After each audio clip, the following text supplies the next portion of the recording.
Administration, part of their document talks about advanced forms of biological warfare that can target specific genotypes, may transform biological warfare into the realm of terror to a politically useful tool. Then you've got this guy, Dr. Paul Popenow.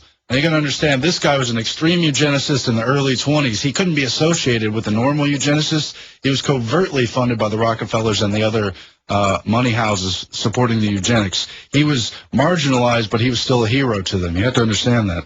From he was also an Army venereal disease specialist during World War I, and he wrote the textbook Applied Eugenics. From a historical point of view, the first method which it presents itself is execution.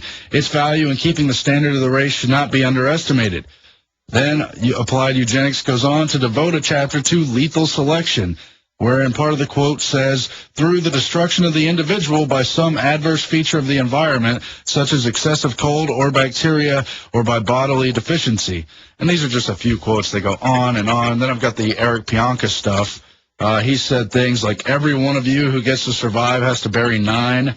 Disease will control the scourge of humanity. I've got the report here, articles written about him from his Texas Academy of Speech. Yeah, read some of the quotes from the transcript.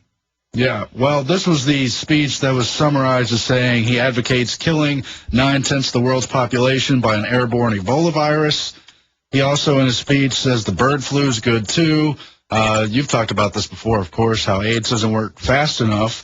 He regurgitates a lot of the Club of Rome talking points. But doesn't he have a smacking comment about loving bisphenol A? Yeah, I'm getting to that. And this is people asking about politicians addressing the overpopulation problem. It says the reason China was able to overturn the corner and became the new superpower in the world is because they have a police state and they can force people to stop reproducing.